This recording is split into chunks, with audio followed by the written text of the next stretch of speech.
You're listening to the Two Jakes Talk Real Estate Podcast, bringing you a no fluff, no BS look into the world of real estate. Everything you need to know and all the things you don't. Now please welcome your hosts, the Two Jakes, entrepreneurs, authors, marketing consultants, and real estate experts.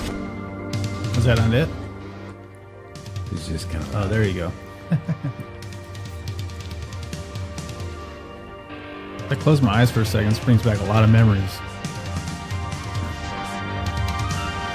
I think I was in diapers.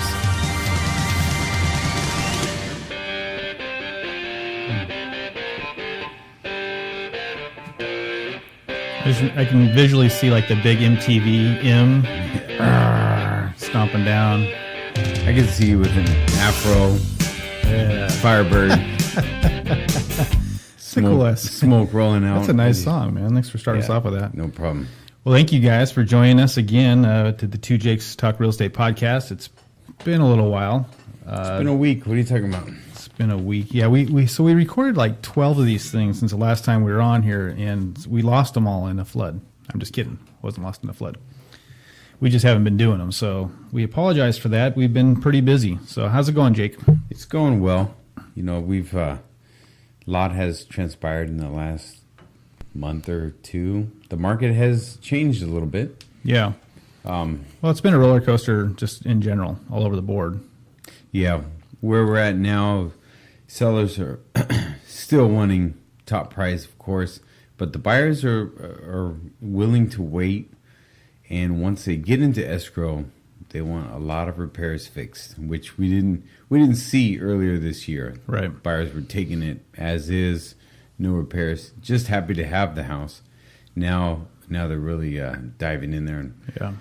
A lot of fencing needs to be repaired and various things. Yeah, and I think though what attributed that was the fact that we were in a pretty strong seller's market. We have been for like almost 2 years. Yeah. It's been pretty crazy, and things will lull down a little bit this time of year, which is what we're seeing now. It feels a little bit different, though, and we can talk about that briefly, but then getting back into March like last year, it just ramped back up, and it was just like go, go, go. Yeah. And if you were a buyer in the market, or if you're a real estate agent at that time too, working with buyers was very tough, because every time you wrote an offer, it was against multiples, so you had to get real skillful. And we talked about this in previous podcasts on how to write a really strong offer when you're contingent, or when you're working on going against multiple offers, and some of the variables that can make your offer either strong or weak. And you still have multiples under the price range of $250,000, and that mostly you can attribute that to the rent, what an investor could rent it for. Yeah, they can buy a 4-bedroom house in a not so desirable area for $200, $250. They can rent it for $1,600 a month. It's crazy. So they're really those are really popular. A lot of first-time buyers, that's their price range, and they're just competing with the investors. Right, and when you talk investors, you're talking about cash offers, which is very desirable for anybody who's selling a home. And that's a good point you bring up, because that is a tricky price point.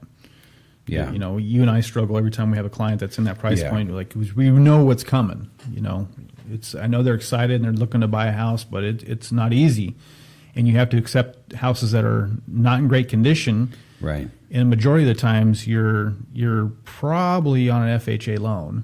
Yeah, and that price point, sellers are not going to make repairs. And what's some of the conflict with FHA loans, Jake? You want to talk about that briefly? Well, let's see. FHA, pretty much FHA and conventional are very similar, right? Overall, but you do have problems with cracked windows, or if the fencing is falling over, FHA will call that health and safety things, trip hazards, things like that. And it all depends on the appraiser as well. Some appraisers have a blind eye to everything. Some call anything and everything they see. But any garage conversions, if they don't have heat and air, those are going to be an issue. Non-permitted space. Yep. Like I said, fencing issues, windows, stuff like that. Dry rot. Dry rot's a huge one. Yeah, if dry rot is visible to the appraiser, they'll call it out. And that just sets off a whole slew of troubles, because they'll need an inspection. 9 times out of 10, the seller is not willing to fix that. So, Right. yeah, it can be tough for the buyers. Yeah, and if you're an agent working with the buyer, I mean, these are variables that we all look at. So when I see 30 houses in their price point, there's a good chance that 90% of them have issues that won't qualify for FHA. So it really narrows down the list, and then you deal with location. And Right. homes that are selling for 200, 250,000, we are going to see some challenging locations that those homes are located in. And if the buyer's not willing to live in that location, the reality is they can't buy at that price point and try to live in a nicer area. Yeah, I was really surprised the other day, just for fun. This is what I do for fun. Did a search under 300, and man, there is just nothing. Well, I won't say nothing, but you're very limited Right. in what you can find for under 300. That's unbelievable. It is, and this kind of leads us into, I'm glad you brought that up, because we are going to try to actually launch kind of a vlog in a sense, or not necessarily a vlog, but basically on YouTube. Me and Jake are going to go through on a weekly basis. This is something we've been talking about and just have not been able to pull the trigger on it, but go through and pull out price points like 250,000. We're going to pick the 5 best homes in Sacramento. We'll pick out some zip codes that are, kind of all over the board. There's some zip codes they don't have homes, like Greenhaven, for instance. There's no homes under 250,000, so I we'll think just rule out. 289 is the cheapest one over here right now. So we're going to do that. We're going to find the best homes we can possibly find for 250,000, and we're going to highlight those homes.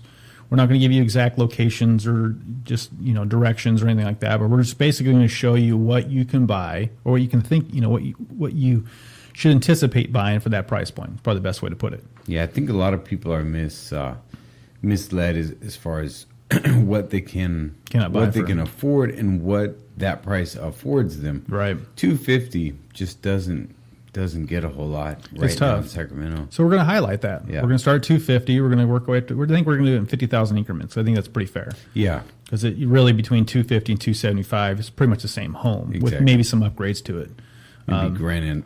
Right. You get to 300, you definitely maybe get a leap into a different zip code, maybe some better upgrades to it. So we're going to go down that line and maybe work our way up to about $1 million, maybe $1.5 million to kind of highlight what you could get for $1.5 million right now in certain areas. Yeah, I think it'll be fun. It'll be fun. It'll be kind of neat to get us out of the field and actually go look at some houses, and we're going to put together these cool videos to do all this stuff. But anyways, thanks for bringing that up. No problem. You want to give us a real quick update where we're at in the market? I can talk a little bit broadly about Sacramento. I know that you love the Greenhaven pocket area. It's your back door. Whoa. Nice. My backyard. Your backyard, sorry, not your back door. Yeah, okay. Sure, mind that. Let me recover and I'll take it from there. So right now in Greenhaven, we have 46 active homes on the market, and we have 41 that are pending. And in the last month, 29 have sold. So Did you say 46? So we're up a little bit. Yeah, 46 active. That changes every day. I know.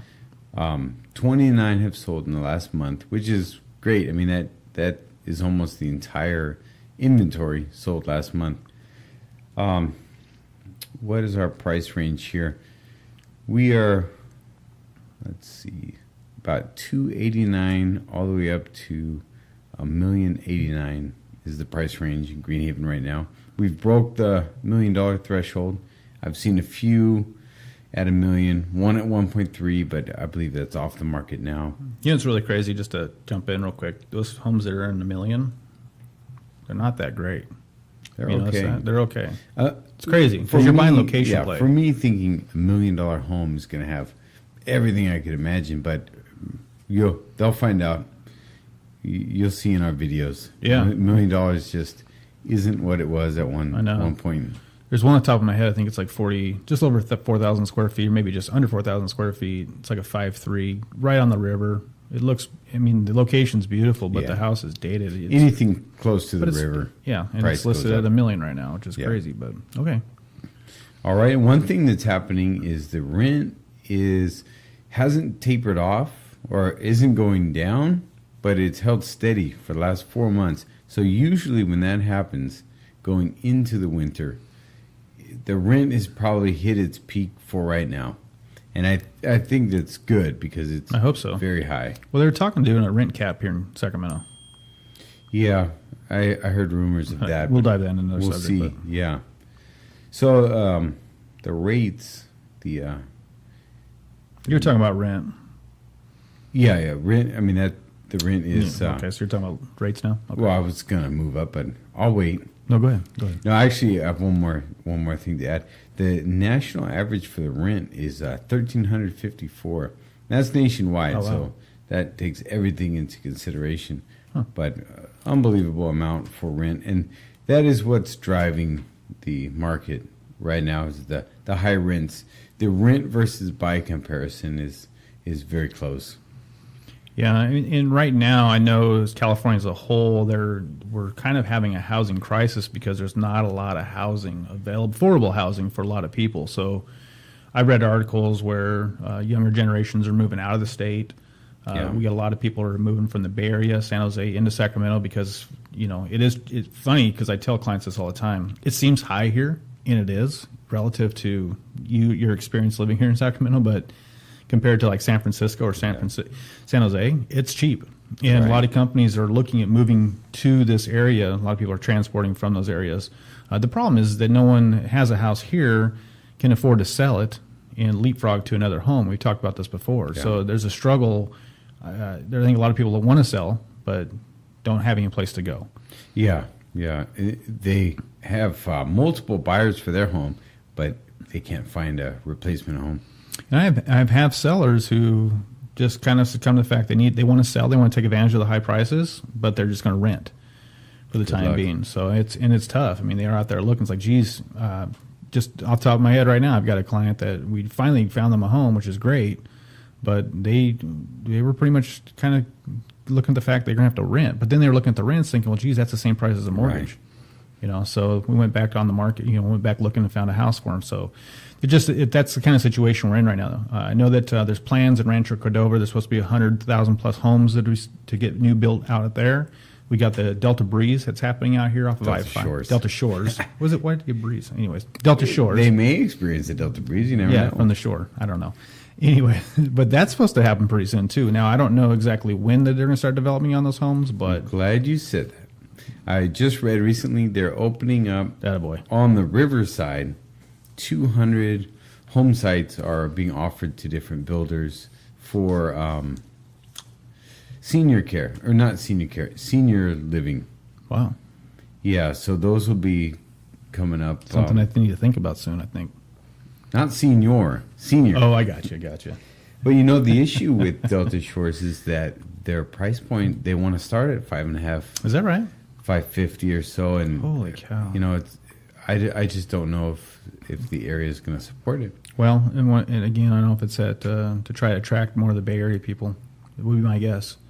I don't know. Yeah. I mean, Elk Grove's hopping and shaking right now. We got development going on out there. They got approved for the Rancheria. Not Rancheria. What is it? Casino? Yeah, casino out there. It's not Rancheria, but it's what the casino got approved. Oh, got it. So, One more thing on the rent. One study shows that the roommate situation, where not students but young millennials who would have lived on their own are now having roommates just to be able to afford it, and that trend is really picked up. So that could be why the rent has tapered off, because they're finding a room to rent rather than renting the whole home. I mean, it comes down to just simple survival, man. I mean, Yeah. to try to find something to rent on your own is not usually in the cards for a lot of kids. But I know it's getting back to the rental market. It's pretty crazy. It really is. I mean, for what you spend on rent and the type of house you can rent and location you have to live in to try to get that Yeah. price point is pretty amazing to me. One That's thing tough. that I have come across here is because we have a new home in escrow. New homes are taking longer to build because there's a shortage of trade labor.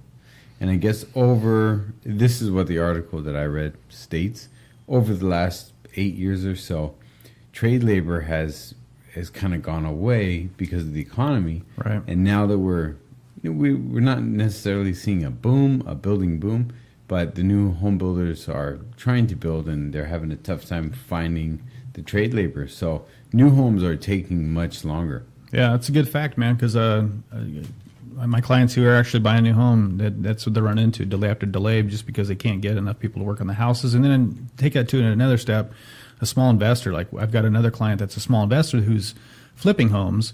And I had a conversation with him 2 weeks ago, and he was voicing his frustration because he's having a hard time finding good trade people. Yeah. And the ones that are really good at what they're doing, they're getting sucked up by the bigger companies. But again, there's a shortage all the way around, so it's kind of feeds into this little housing crisis that's going on. I mean, if they're planning on building 100,000 homes out in Rancho Cordova, where are they going to get the labor to help do that? And I think they're finding that's an issue across the board. Yeah, and then with what's going on down in Santa Rosa, I just think any trade labor that we had available up here is going to head down there. It's a catastrophe. I mean, I don't know what the count is. Last I heard, 5,700 homes, unbelievable amount of homes, and these people are put up somewhere waiting. So these homes need to be built right away. Yeah. They don't have the luxury of waiting and finding a buyer. And I mean, these are replacement. Yeah, I couldn't even imagine. All right. Well, thanks for getting that sad story there. Yeah, no problem. So getting back, thanks for the update on Greenhaven. Sacramento, real quick. We're seeing a little bit of a downturn from last year. It's not a big dip. It's only about 8.3%. Not that anybody cares about numbers here, but it is down a little bit as far as for sale listings from last year. Month to month, we're seeing a lot of decreases. So it looks like the market's slowing, which I think is normal for this time of year. But with everything kind of culminating, it's kind of causing a little bit more pressure on the market. So we're not seeing the big numbers like we were from prior years as far as home sales and new listings and what have you. So that's kind of it's a bad thing in a way for sellers, because I think we're kind of trending more towards a balanced market. Yeah, is what I'm seeing. A regular market. A regular market, yeah, and which is good for buyers. So being that it's going to become a little more balanced, it's going to be good for everybody. Yeah, we had a slowdown towards the end of the summer, and I think most of that is it was so hot, 110 for it's nuts. 2 weeks in a row. A lot of buyers that I talk to are just tired of being turned down, tired of running in the rat race, and I think all those factors kind of hit at once. And there was about a 3-week lull that we've recovered from, but it affected a lot of homes. Yeah, I agree, and it's funny because we have sellers who are wanting to capitalize on the hot market. 3 or 4 months earlier, we could probably sell those homes in 5 to 10 days, and now it's more like 15 days. And then buyers are finding that they're not having to ride up against a lot of offers, which is good on certain price points, like you mentioned. So yeah, over 500 is a little slower. The under 250, they still move. Yeah, it's still like pretty crazy. hot. So, well, cool. Jake, do you have anything else for us? That's all I can come up with. Anyways, guys, thanks for joining us. We appreciate our listeners, the ones that do jump on here from time to time when we get we send out email invites, and then occasionally the folks who are signed up on the Podbean, which you get notifications when we launch this. So thank you for being loyal listeners. Sorry that it's been a while since we've posted. We've just been really busy, just like everybody else. But we're trying to get back into it. I think we'll probably pop out a couple more of these before the end of the year. And then we're going to jump on, like I said, that video series that we're going to pop up, I think is going to be pretty exciting for us. It's something different. And again, just trying to provide some more content. If anybody's in the market at that point in time, it may be beneficial for them. It's like, what really does 250 buy me? And we're going to do the work. We're going to, find the best 5, go out and kind of highlight those properties and give you some idea what your money's worth here in Sacramento. But if you don't have anything else, Jake, I'm going to wrap this thing up. Yeah. Thanks for joining us, guys. If you need to reach out to us and have any questions, you can email us at teamworley@worleyre.com. And you can also contact us on our main line, 916-905-3256. Yeah. Okay. Or check out WRE.house. Yeah, that's a cool site. Website. Yeah, there's tons of information out there as well, so it's always good to go out there and take a peek. Anyways, do you have a closing out song for us, man? It's the same one. We'll just let it play. Man. I love that one. All right, see you guys. See ya. You just started over? That's awesome. There you go.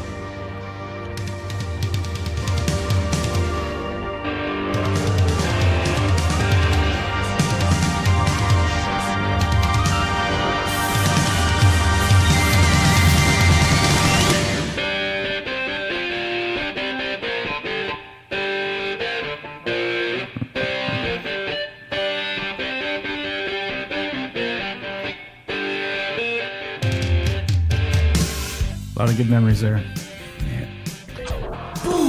think I was too. Thanks for joining us for the Real Truths in Real Estate. Visit us at 2jakesrealestate.com for more information.